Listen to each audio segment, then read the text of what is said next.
La paz de Dios, hermanos. Me llamo Ana, y vengo a compartir un testimonio que me costó aceptar, pero que hoy reconozco como instrumento de la obra del Señor en mi vida. Nunca imaginé que mi inocencia, guardada con celo hasta el matrimonio, sería puesta a prueba de forma tan terrible. Crecí en la congregación, hija de Carmen y Manuel, rodeada de oraciones en la cocina y de la voz del anciano Rafael en los cultos dominicales. Mi madre me enseñó a rezar de noche, mi padre me enseñó a respetar el voto y el valor de la palabra. Desde pequeña supe que la paz de Dios sería mi sostén, que la comunión y el pedido de palabra debían guiar mis decisiones. Por eso, cuando conocí a Carlos en el encuentro de jóvenes, sentí que todo encajaba. Él iba a la obra, tenía la bendición de su familia, y cuando pidió la palabra delante de nosotros, la gente lo miró con aprobación. Los primeros meses del noviazgo fueron un remanso, oraciones juntos, la voz de la congregación en los cultos, la bendición del anciano Rafael y del cooperador Pedro. Mi padre, firme en su rigor, dio su asentimiento con lágrimas de emoción. Yo confié y me entregué en pureza, pensando que el Señor había puesto en mi camino un compañero fiel. Si estás escuchando esto, te pido que me acompañes con el corazón abierto hasta el final, porque lo que voy a relatar exige atención y oración. Mi historia familiar es sencilla y llena de devoción. Mis padres se conocieron en la puerta de la iglesia, mi madre cuidando del velo y mi padre repartiendo folletos de la obra. Tuve dos hermanas, Marta y Lucía, que fueron mi refugio en la adolescencia. El anciano Rafael fue una figura paternal que enseñó en la escuela dominical. La hermana Luisa me arropaba cuando tenía dudas sobre la palabra. Aprendí el valor del voto y la importancia de permanecer en la congregación. En casa se olía a café por la mañana y a jabón de tierra los sábados, se escuchaban los himnos en la radio y se cerraba la noche con una oración junto al rosario que mi abuela dejó. Mi formación religiosa no fue solo teoría, fue práctica cotidiana.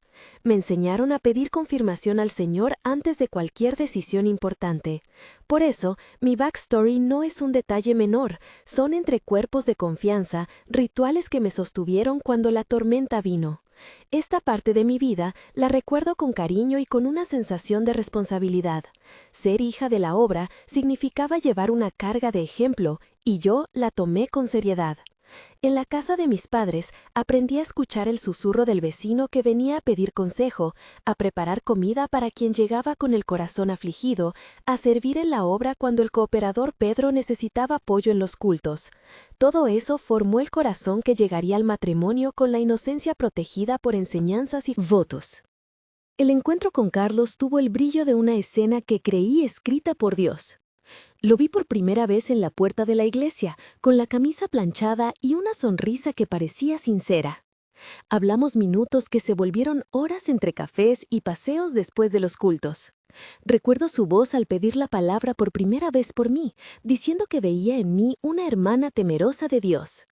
Mi familia lo acogió, mi madre Carmen tejió un vínculo cercano, mi hermana Marta lo invitaba a ayudar en la obra, y el anciano Rafael lo miraba con aprobación. Hubo oraciones compartidas, promesas de pedir confirmación juntos y gestos que me hicieron creer en la providencia. El noviazgo fue bautizado por la comunión de amigos. El cooperador Pedro nos decía que fuéramos despacio y que oráramos antes de cualquier paso. Después de muchos cultos y pedidos de palabra, él me pidió matrimonio en la sala comunal, con la Biblia abierta y la hermana Luisa custodiando el momento. Fue un tiempo de alegría que pienso ahora como un tramo luminoso antes de la caída.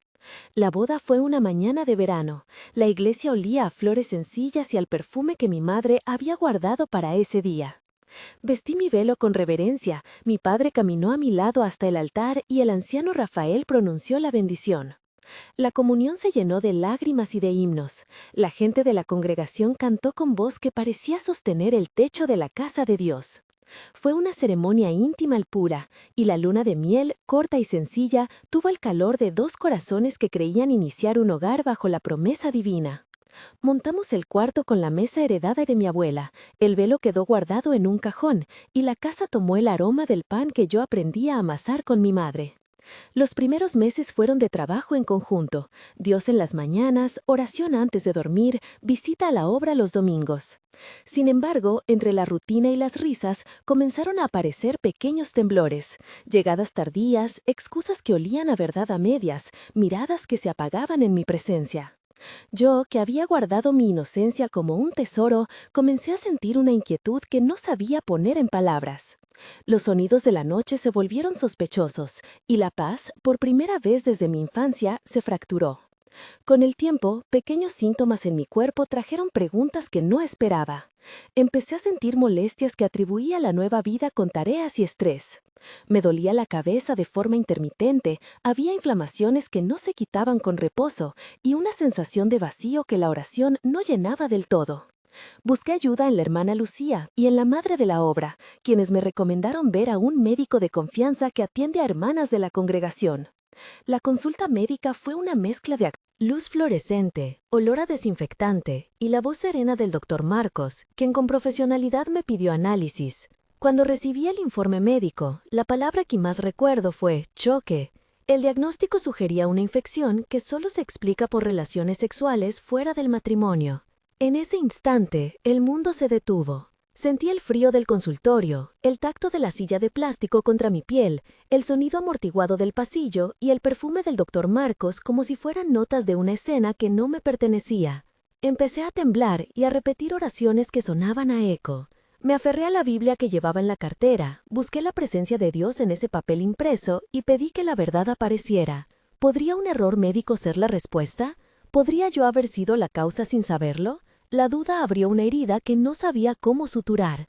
La noche que comprobé lo imposible fue una sucesión de imágenes y sonidos que aún me quitan el aliento.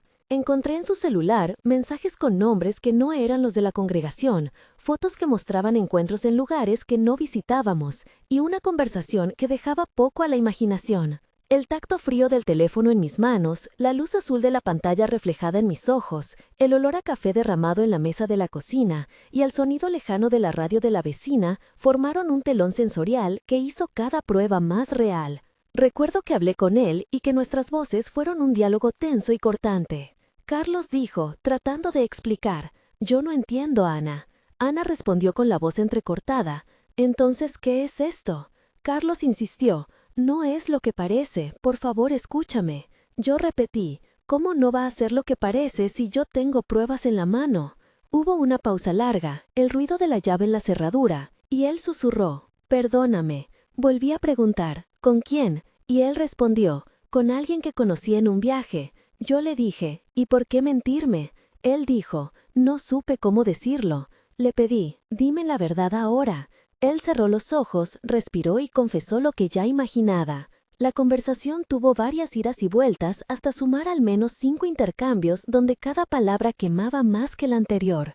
Eran diálogos que desgarraban, que me obligaban a poner en palabras aquello que mi alma había sentido en silencio. El momento de tensión que viví cuando vi los mensajes tuvo consecuencias inmediatas. Sentí náusea, se me aflojaron las piernas y el mundo olía a metal como si la sangre hubiera tomado protagonismo. Llamé a mi madre Carmen y a mi hermana Marta. Carmen vino corriendo, el ruido de su falda rozando la puerta, el olor de su perfume que siempre ha sido refugio, la calidez de su abrazo que trató de recomponerme. Marta me sostuvo la cara y dijo, «No estás sola». Fui a ver al anciano Rafael y conté lo sucedido en voz baja, con miedo al juicio de la congregación.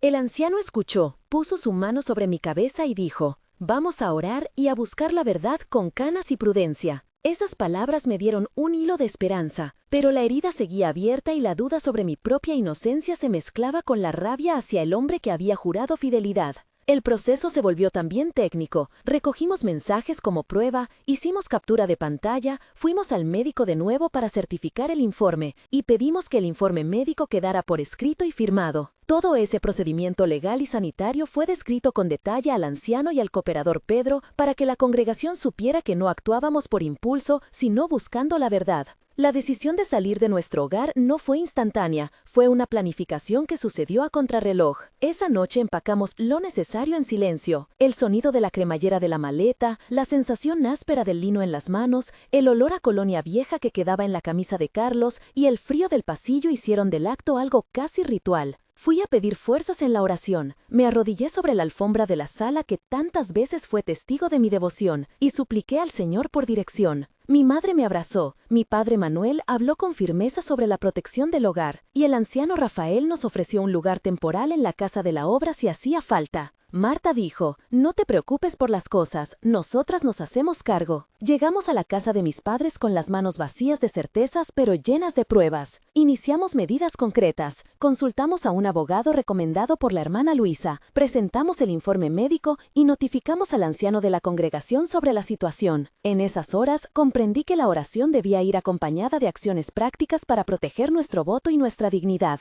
La partida fue un acto de supervivencia y de fe. El enfrentamiento con Carlos tuvo lugar en presencia de varias personas de la congregación. Le pedí que viniera a la casa de Rafael para dar la cara. Allí estuvimos el anciano Rafael, el cooperador Pedro, el hermano Marcos que sirve la pastoral, mi madre Carmen, mi padre Manuel y la hermana Luisa. La sala olía a madera pulida y a incienso tenue. La discusión fue dura y pública. Yo pregunté, ¿por qué traicionaste nuestro voto delante de Dios? Él contestó, no pensé en las consecuencias. Rafael intervino con voz firme. Aquí hay que buscar la restauración, pero también la verdad. Hubo más intercambios donde la congregación exigía claridad y mostró su dolor por la traición. Algunos se apartaron, otros se solidarizaron conmigo. La comunidad tomó medidas, se suspendieron responsabilidades que él tenía en la obra, se retiró su permiso para participar en el servicio de jóvenes hasta nuevo aviso y se determinó que habría un tiempo de disciplina pastoral. La repercusión social fue inmediata. Se formaron opiniones en la vecindad, las miradas cambiaron en los cultos, y hubo quienes cuestionaron por qué yo, que había sido tan fiel, enfrentaba ahora el escarnio. Sin embargo, también llegó el apoyo de hermanos como Ricardo, que ofreció trabajo temporal a Carlos si quería rehacer su vida lejos de la congregación, y la hermana Lucía coordinó un grupo de oración por mi restauración. La justicia de la Iglesia y las medidas internas fueron acompañadas por la protección de mi familia y por acciones legales cuando fue necesario. En medio de todo, hubo momentos en los que la tensión volvió a subir, como cuando recibí una carta anónima con insultos y amenazas o cuando alguien difundió versiones distorsionadas en la comunidad. Fue un periodo donde la fragilidad se exponía y donde tuve que aprender a mantener firme mi fe. Sentía el latido acelerado en el pecho, el olor del papel de la carta como si fuera prueba de que el mundo aún no comprendía, el ruido de pasos ajenos cerca de la puerta que me impedían sentir paz. En esos momentos oraba con fuerza, pedía al Señor que me sostuviera y buscaba en la palabra consuelo. Hubo noches en las que pensé que la verdad me hundiría, pero la oración colectiva de la congregación, las manos de la hermana Luisa sobre mi frente y las lágrimas del anciano Rafael demostraron que la comunidad puede ser al mismo tiempo juez y sostén. El proceso culminó con una audiencia en la congregación